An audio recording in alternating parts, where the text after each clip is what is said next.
बिस्मिल्लाहिर्रहमानिर्रहीम। हम पढ़ेंगे गोलमेज़ कॉन्फ्रेंसेस के बारे में।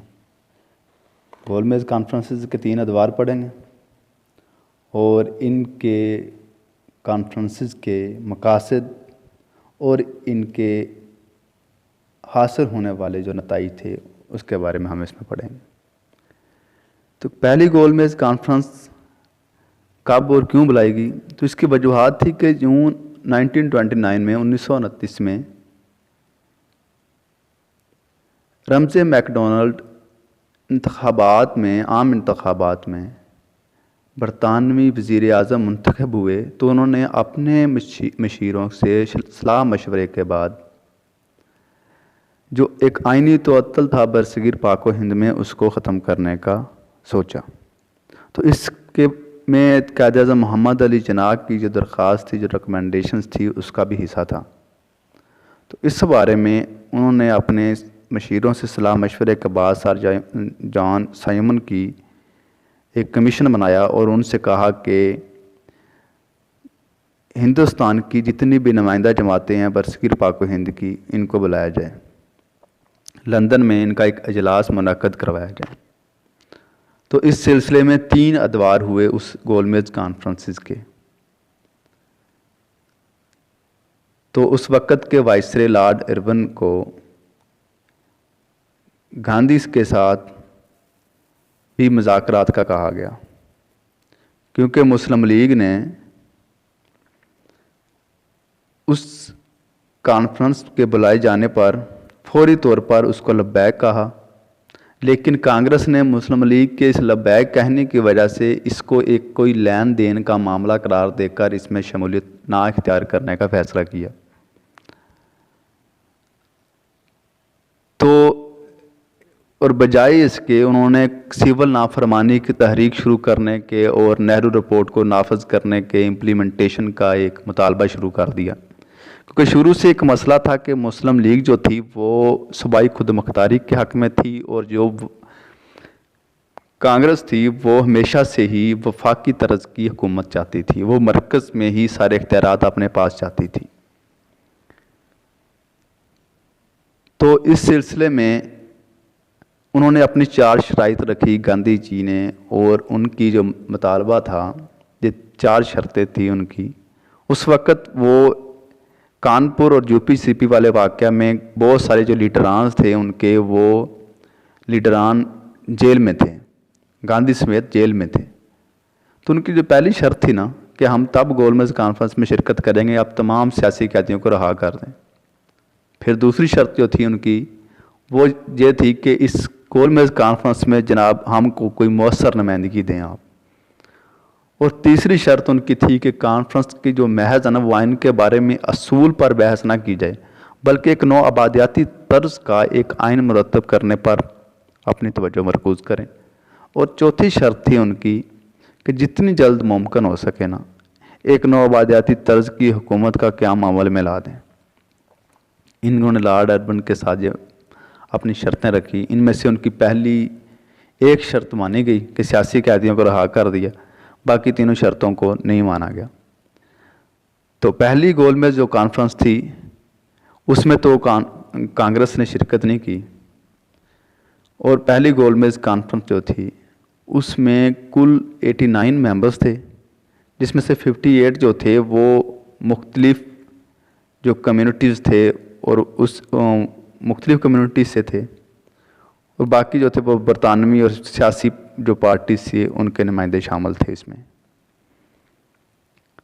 तो इस गोलमेज़ कॉन्फ्रेंस में जो पहली गोलमेज़ कॉन्फ्रेंस थी, इसमें मुस्लिम लीग की जानिब से सर आगा खान ने सरबराही की, मोहम्मद अली जिन्ना इसमें शिरकत हुए, मौलाना मोहम्मद अली जौहर और सर मोहम्मद शफ़ी ने इसमें शिरकत की, और ज़फ़रुल्लाह खान ने। कांग्रेस की जानिब से मिस्टर ताज बहादुर सिपरा, डॉक्टर मोहन जी और मिस्टर जैकर कांग्रेस की तरफ से मदऊ थे, लेकिन उन्होंने शिरकत नहीं की। तो इसके जो इफ्तिताई अजलास था जो पहली कॉन्फ्रेंस का, उसकी जो इफ्तिताह था वो किंग जॉर्ज ने किया। वो हमेशा से इंडिया में वफाकी तर्ज के निज़ाम के हामी थे। اور انہوں نے اس پہلے اجلاس کے بعد جو تھا وہ 8 سب کمیٹیاں بنائی، جن میں وفاقی ڈھانچہ کو دیکھا گیا اور صوبائی دستور کو، سندھ کے معاملات، سرحد، دفاعی نظام اور اقلیت کو ڈیل کرنے کے لیے۔ اور اس میں جو وزارتیں تھیں، انہوں نے سوائے دفاع، داخلہ اور خارجہ کے یہ 3 وزارتیں انہوں نے اپنے پاس رکھی، باقی جو ہے وہ ان میں تقسیم کر دی۔ اور انڈیا جو ہے، انہوں نے کہا کہ انڈیا برطانوی گورنمنٹ کے ماتحت ایک فیڈریشن رہے گی۔ اور یہ جو سیشن تھا پہلا گول میز کانفرنس کا، یہ 19 جنوری 1931 کو ختم ہو گیا۔ اور برطانیہ گورنمنٹ نے گاندھی سے گفتگو کا سوچا، اسے رہا کیا، اور وائسرائے لارڈ اربن نے، جو اس وقت کا وائسرائے ہند تھا، اس نے اس سے ملاقات کی۔ پہلی گول میز کانفرنس میں ایک جو چیز تھی کہ مولانا محمد علی جوہر کی جو ایک سٹیٹمنٹ ہے نا، وہ اس میں انہوں نے کہا کہ ایک الگ جو ریاست ہے، ایک الگ ریاست کے بغیر اب اس کا کوئی حل نہیں ہے۔ اور انہوں نے کہا تھا کہ میں ہندوستان تب لوٹوں گا جب وہ ایک آزاد ریاست ہوگی، اور اس آزاد ریاست میں ہی میں جینا پسند کروں گا اور مرنا پسند کروں گا، میں اس جو غلام ریاست میں دفن ہونا بھی پسند نہیں کروں گا۔ تو اللہ کو کچھ اور ہی منظور تھا، وہ پہلی گول میز کانفرنس کے ہی دنوں میں جو ہے وہ وفات پا گئے۔ تو پھر مسلمان جو اکابرین تھے، جو زعما تھے، جو کانفرنس میں شریک تھے، تو انہوں نے سوچا کہ اب ان کی جو وصیت ہے اس پہ عمل کیا جائے، تو اس لیے مولانا محمد علی جوہر کو پھر بیت المقدس میں دفن کیا گیا۔ تو اربن اور گاندھی کے درمیان جو تھا پہلی گول میز کانفرنس کے بعد 5 مارچ 1931 کو، جسے گاندھی اربن جو ہے وہ معاہدے کا نام دیا گیا، اس میں انہوں نے کہا کہ جو سول نافرمانی کی تحریک تھی کانپور اور یو پی میں، جو انہوں نے مسلمانوں پر جتھوں نے حملے کیے اور ہزاروں مسلمانوں کی جانیں لی، وہ آپ کو خون معاف ہو جائے گا، آپ دوسری گول میز کانفرنس میں شرکت کریں۔ پھر دوسری جو گول میز کانفرنس تھی وہ 7 ستمبر 1931 سے جنوری 1932 تک رہی۔ تو اس میں لندن میں ہوئی یہ بھی، اس میں گاندھی اور انہوں نے شرکت کی کانگریس کی طرف سے، گاندھی نے صرف، کیونکہ گاندھی خود کو جو تھا وہ نمائندہ سمجھتا تھا پوری برصغیر پاک و ہند کا، اور وہ کسی اور جماعت کو ماننے کو تیار ہی نہیں تھا، خود کو انڈیا کی طرف سے واحد نمائندہ قرار دیا، اور دوسری اقلیتوں کو اکاموڈیٹ کرنے پر تیار ہی نہیں تھا۔ جبکہ مسلم لیگ کی جانب سے علامہ محمد اقبال نے شرکت کی، سراغا خان شریک ہوئے، قائد اعظم محمد علی جناح شریک ہوئے، مسلم لیگ کی طرف سے شمولیت کی۔ تو اس ہٹ درمی کی وجہ سے گاندھی کی یہ والا اجلاس بھی کسی نتیجے پر نہیں پہنچ سکا، کیونکہ گاندھی کسی دوسری کمیونٹی کو الگ ماننے پر تیار ہی نہیں تھا۔ تو دوسری گول میز کانفرنس کے بعد برطانوی حکومت نے کمیونل ایوارڈ کا اعلان کیا۔ 1932 میں انہوں نے یہ ایوارڈ پیش کیا، 14 اگست 1932 کو، 4 اگست 1932 کو سوری۔ دوسرے دور کے بعد یہ ایک بہت بڑی کامیابی تھی کہ اس میں جو تھا انہوں نے مرکز میں مسلمانوں کو 1/3 جو ہے وہ نشستیں دی، اور نوکری جو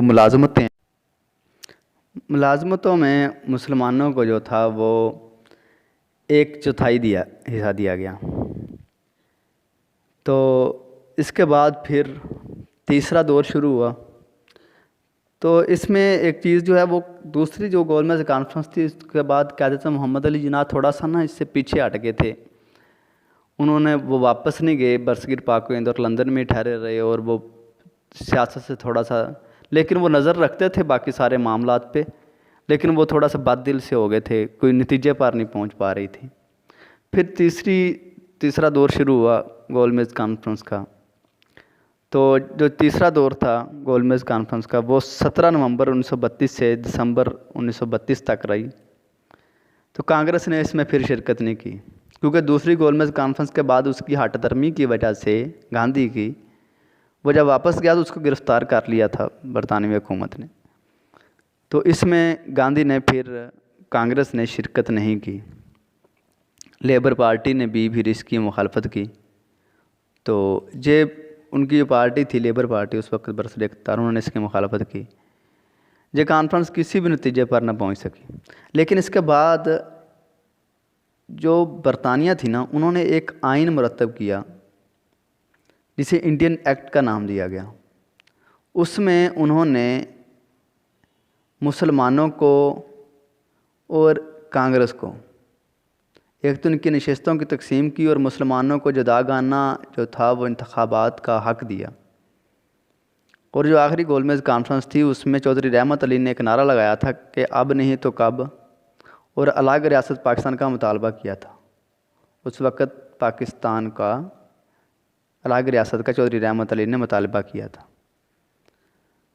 तो तीसरी गोलमेज कॉन्फ्रेंस के नाकामी के बाद उन्होंने खुद से एक इंडियन एक्ट दिया और उस एक्ट के तहत 1937 में मुस्लिम लीग और कांग्रेस ने शिरकत की, इलेक्शन में इंतखाबात में हिस्सा लिया और कांग्रेस को उसमें कामयाबी मिली।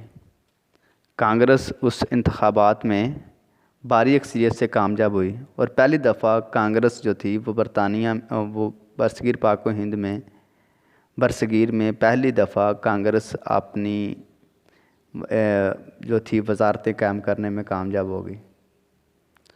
और ये थी 3 अदवार। पहली गोलमेज कॉन्फ्रेंस का हमने पढ़ा।